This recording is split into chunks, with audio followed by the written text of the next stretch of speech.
réewum France ni mu ñu téye. ci wàllum économie ni mu ñu téye. ci wàllum comme avec l'endettement. mais aussi ni mu ñu téye ci wàllum éducation aussi. waaw mais keroog dañu amul woon temps sax. parce que li ñu doon discuter dafa bari. mais tey yaakaar naa ne mën nañu jël 2 minutes rek. ñu camper débat bi benn yoon nga xam ne ñëpp dinañ comprendre lan moo xew. ndax li xewoon moo xew ba tey. waaw kooku bu ma jëlee le pacte colonial. nga may ma rek ñu faram-fàccee le pacte colonial dégg nga citer les 11 points yi nga xam ne moom moo ñu tax. le pacte colonial. voilà li ci njëkk. nga xam ne c'est incompréhensible mooy la dette coloniale. waaw pour le remboursement des bénéfices de la colonisation. kooku mooy bu njëkk bi. voilà deuxième point bi la confiscation automatique des réserves financières. yu colonies yi nga xam ne ñoo àndoon ak France. troisième bi le droit de premier refus sur toute ressource brute ou naturelle découverte dans le pays. c'est-à-dire que France moo am droit de préemption ci lépp loo xam ne feeñ ci dëkk bi waaw. 4 priorité aux intérêts et aux entreprises françaises dans les marchés publics et appels d'offres publics. waaw lépp loo xam ne marché la ak appel d'offres publics dégg nga la France est prioritaire. Cinquième point bi le droit exclusif de fournir des équipements militaires et de former les officiers militaires dans les colonies. France moom rek moo am priorité jox ñu arme jaay ñu arme te former itam suñuy officiers. kooku dinañ ci dugg xam naa ci kanam noonu la ñu former des centaines de traîtres yoo xam ne ñu ngi toog saa yu ñu soxlaa dégg nga activer leen pour ñu jóg liggéeyal leen. Sixième point bi le droit pour la France de déployer des troupes et d'intervenir militairement dans le pays pour défendre ses intérêts. France am na loolu. mooy sixième point bi. 7 l'obligation de faire du français la langue officielle du pays et la langue pour l'éducation mooy langue officielle mooy langue itam bi nga xam ne ci la ñuy éduquer ci la ñuy jàngale. 8e point bi mooy l'obligation d'utiliser le franc CFA dans les colonies françaises d'Afrique mooy le franc français des colonies françaises d'Afrique tur bi loolu la mësul changer loolu la mës a doon même buñ koy jéem rafetal. 9e point bi l'obligation d'envoyer en France un bilan annuel et un rapport d'état des réserves chaque année suñu alal war nañoo def bilan mel ni société buy def état financier am defar yëpp jébbal ko France te kooku képp ko ko deful doo am crédit dégg nga yenn ndimbal yi doo ko am yenn accès yi sax ci say fonds ya nga fa déposé doo ko am. 10e renoncer à toute alliance militaire avec d'autres pays sans l'autorisation de la France amuñu droit am alliance militaire ak benn dëkk su fekkee amul France autorisé wuñu pour ñu def ko. 11e bi l'obligation de s'allier avec la France en cas de guerre dégg nga ou de crise mondiale waaw tey guerre mondiale bu amoon dégg nga France la ñuy allier France buñ ko attaqué woon tey ñun moom la ñuy allier et cetera waaw lii. muy 11 chartes yooyu nga wax. 11 chartes yi. soo ko déggee dégg nga dafa doy sëkk dégg nga dafa tënk lépp li nga xam ne moo fi am.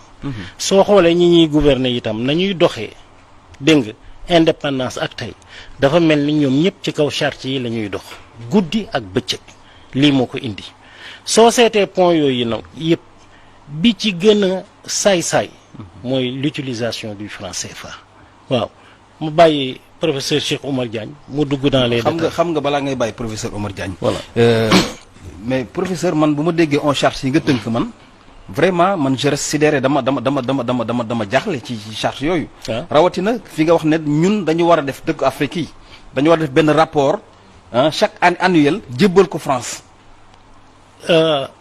parce que France moo yor suñuy politique mooy déterminer suñuy politique da ngay seet franc CFA ni nga xam ne moom la tëddee.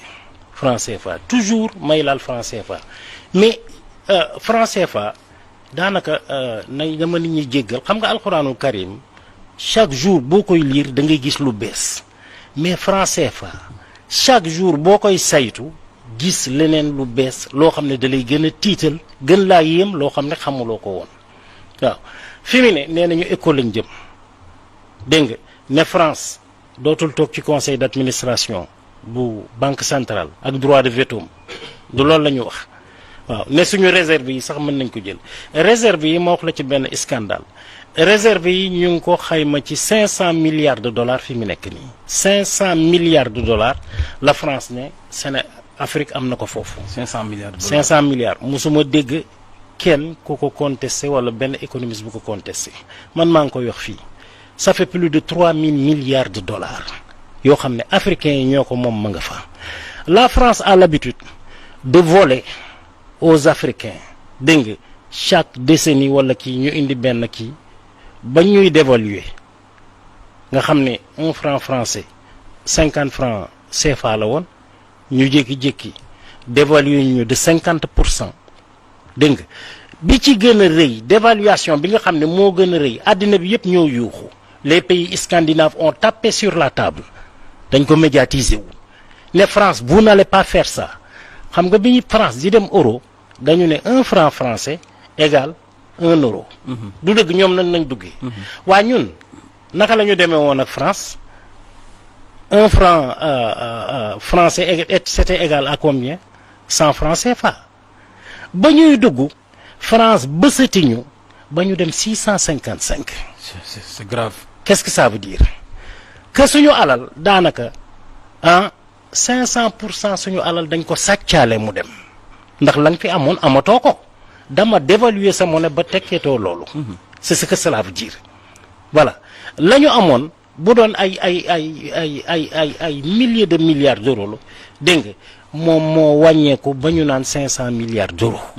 waaw keroog bi nga xam ne ci la ñuy dem y a beaucoup de pays scandinaves yu tapé woon sur la table bi ñu gisee mécanisme yi waaw France nee na mooy garantie toujours nit ñi dañuy dégg ñu naan France mooy garantie le franc CFA. lan lay garantie la convertibilité illimitée pour devise yi. maanaam qu'est-ce que ça veut dire. bés bu ñu demee ba ñun amatuñu devise France mooy intervenir pour jox ñu ay devise mais loolu dafa am leneen loo xam ne moo ko précédé ci biir mécanisme yi. et loolu c'est une forme de colonisation. déglul dafa am lu ko précédé. xam nga nee nañu boo demee ba amatoo devise maa lay jox devise mais nag balaa loolu y a un mécanisme je parle sous le contrôle du professeur bu ñu tuddee le ratissage. ratissage mooy lan mooy da banque centrale yi dañuy xool ci Afrique. dëkk yi ci bokk yëpp dégg nga dëkk yi bokk yëpp ci kuréel yi kan moo ci am devise pour jël devise boobu remplacer ko moo tax France mësul utiliser mécanisme boobu kon la garantie de la France amul njëriñ dégg nga amul fenn fu mu taxawee. ok waaw leneen li mooy la parité parité mooy lan wax naa ko fi keroog ma ne mooy saaga ndey bi gën a ngand ci économie. parité waaw parité fixe bi nga xam ne moom lañ ñu tegal. nga xam ne du changer mu tey 1 euro bu fekkee c'est égal à 1 dollar exemple bu ñu demoon ba 1 euro dégg nga bu ñu demoon ba 1 dollar égal 100 euros nga xam ne euro dafa daanu bay xalangu ñun on va toujours payer dégg nga le prix fort de l'euro moom la ñu signé. c'est grave. waaw duñ ci génn illa yow mi dina te bu ñu duggee ci prix yi. prix yi yokkook yooyu. d'abord xam naa ne dinañu aborder. balaa ngay dem. mais on charte yooyu ñu wax loolu laa bëgg xam parce que on charte nga fi lim. waaw mais charte yooyu kan moo ko signé ak charte yooyu suñu njiitu réew aussi ban responsabilité lañ ci am. mais responsabilité bi ñu ci am moom moo fi nekk tey boo gisee ne mooy dox ba tey du armée française ñu ngi fi. ñu ngi fi kon charte boobu taxaw na ban langue mooy suñu langue officielle. du français. ban langue la ñuy jàngee ci école yi. français du français. ban monnaie la ñuy utiliser. français du franc CFA. ban base militaire moo fi nekk. bu France. suñu militaires yi officiers supérieurs yi fu ñuy jàng jee. France à travers ay mécanismes bourse ak ay subventions yu ñàkk fayda dégg nga mooy prétexte yi ca lañ leen di yóbboo ñu dem waaw lan moo fi nekk loo xam ne dégg nga ci biir charte yi loo xam ne ba tey respecté wuñ ci suñuy marché yi nañ ko jël. suñu président bi mu ñëwee moom c'est l'un des meilleurs élèves de la France Afrique ana lu mu joxul France président Macky Sall. waaw ba Thierno Alassane Sall problème bi